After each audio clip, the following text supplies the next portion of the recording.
What's up, everyone? Eli here, back for another video. I'm gonna do a, I guess this is just a collection update. Some new stuff I picked up recently.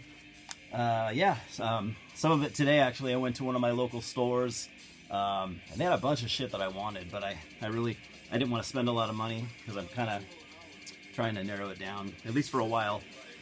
Let my bank account recover a little bit. But anyway, yeah, I'm going to show that, and then I'm also going to show some 2018 new releases, and then I'll probably throw in some random shit on top of that.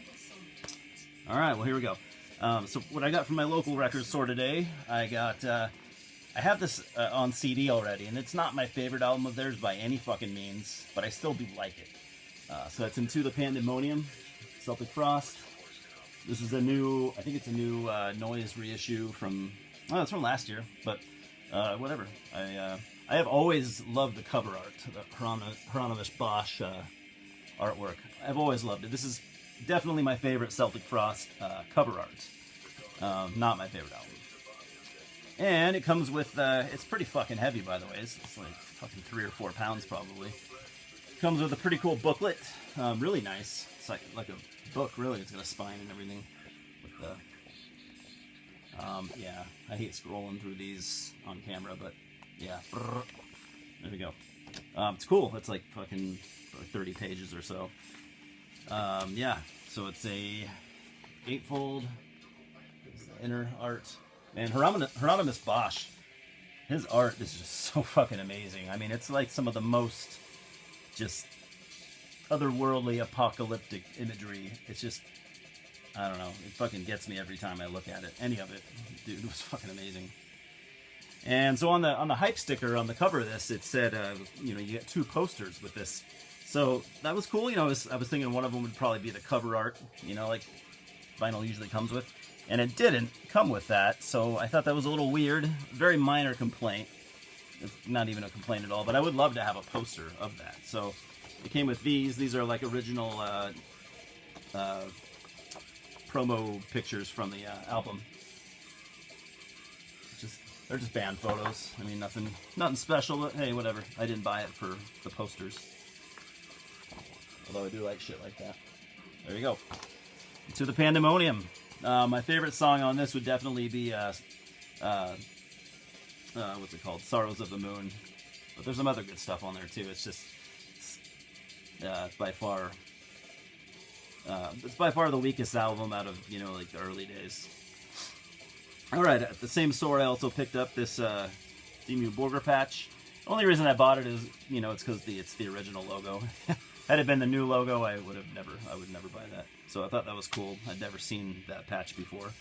And here's a cool one. I was really glad to find this used. This was a Dark Descent release from, 2011. That is Uncanny. Splenium for Nyctophobia.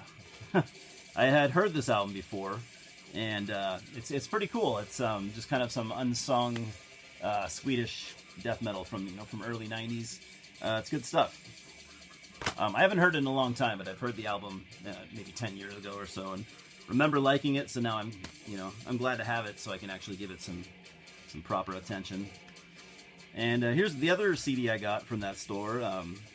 Seems like a lot of people, not a lot, but a few of my favorite YouTubers have been talking about this band lately, and I've never owned anything from them, so I was pretty happy to get it.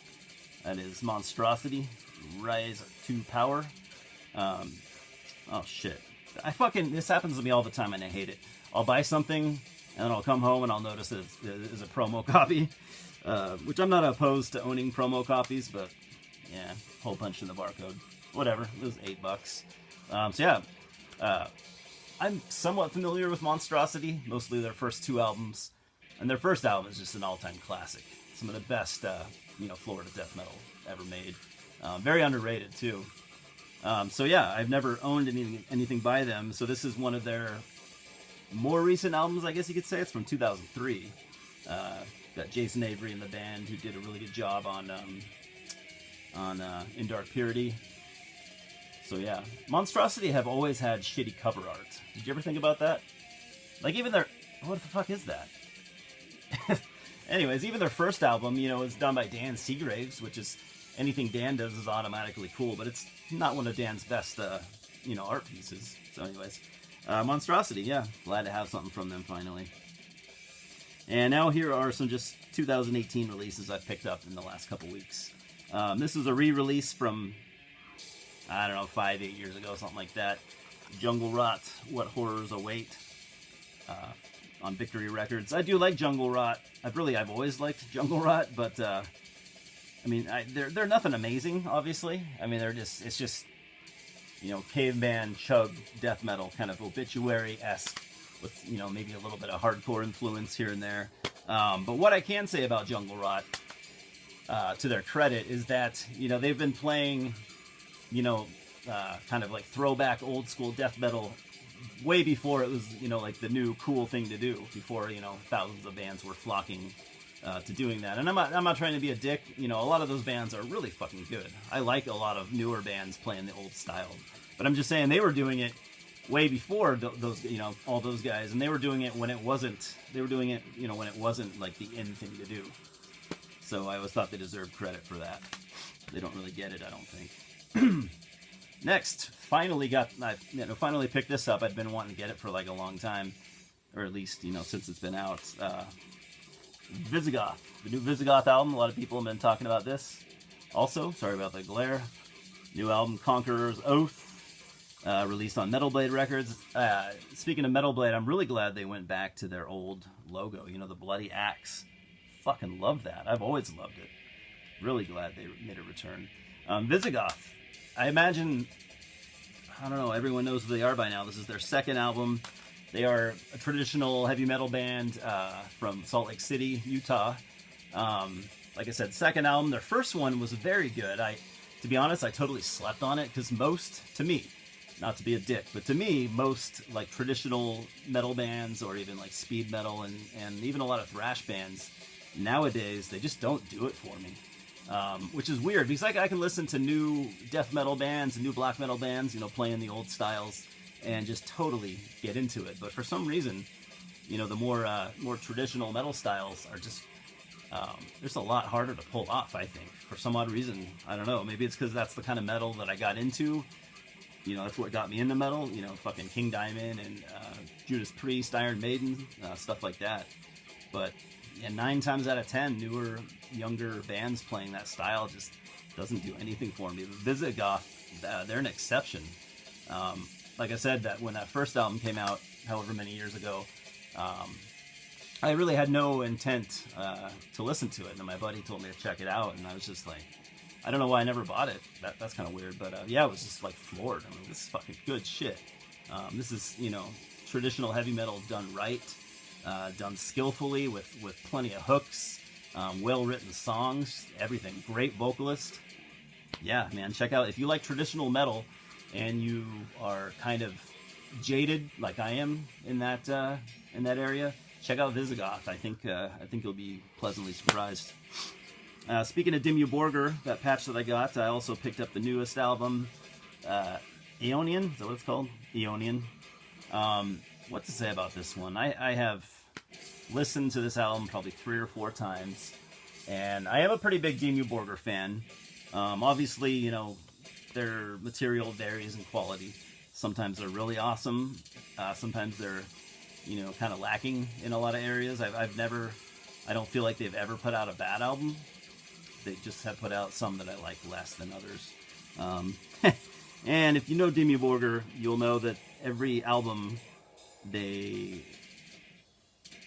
for like their live shows and for their, you know, promotional artwork and stuff, photos, band photos and shit, they wear a different type of, just like really theatrical costume, I guess you could call it. I don't know.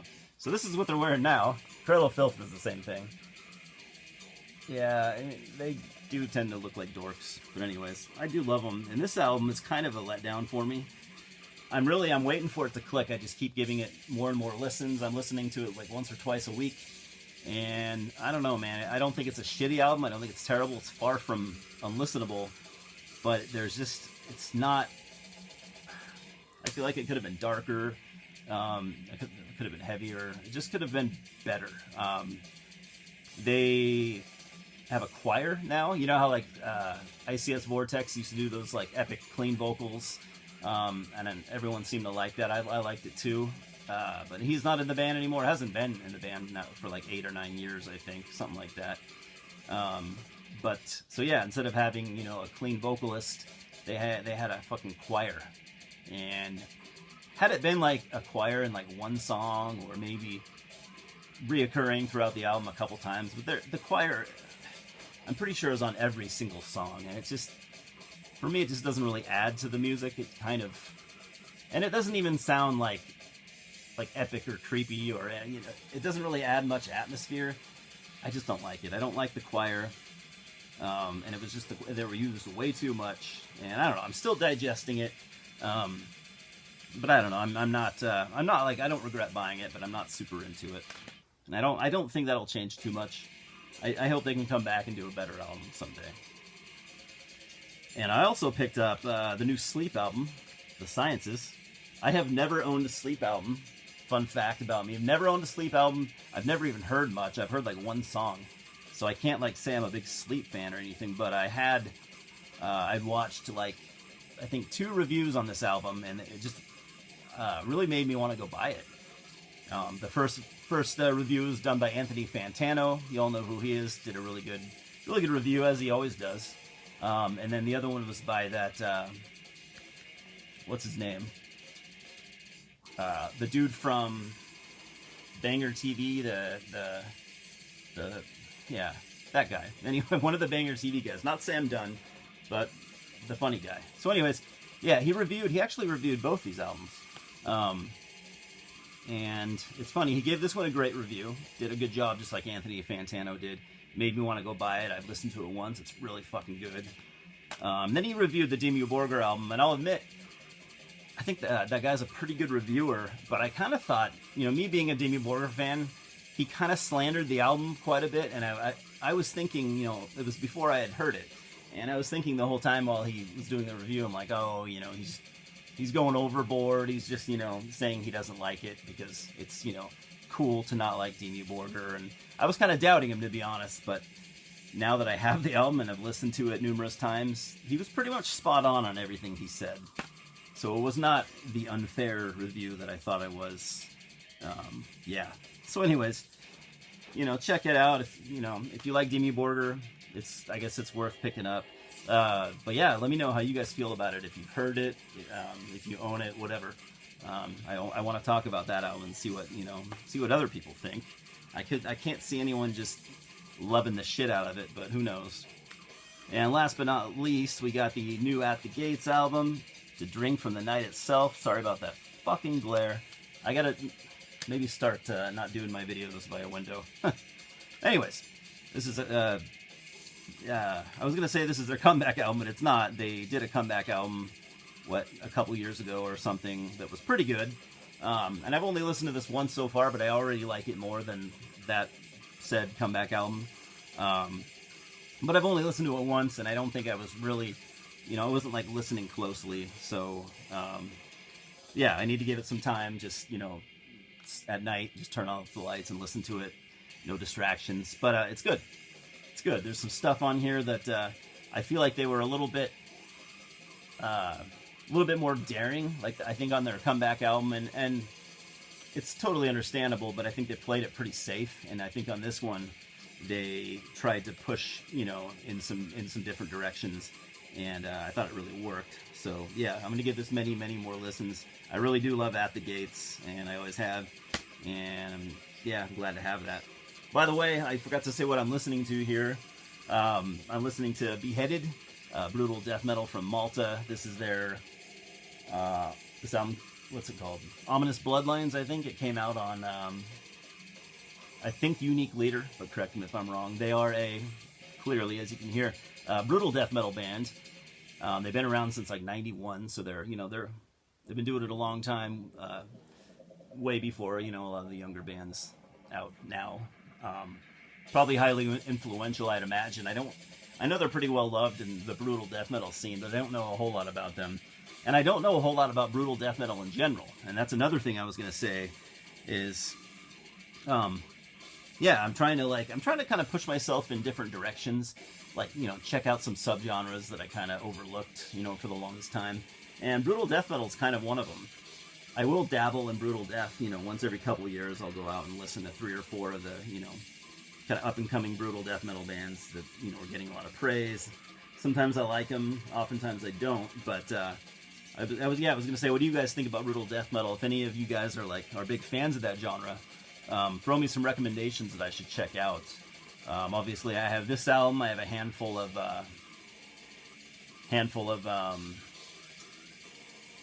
what's the another brutal death band that is really popular, and I can't fucking Deeds of Flesh. I have a couple Deeds of Flesh albums. I have most of Suffocation's discography.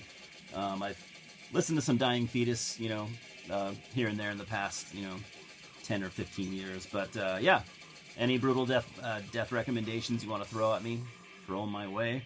I will listen to them and let you know what I think. But I'm a little bit groggy right now.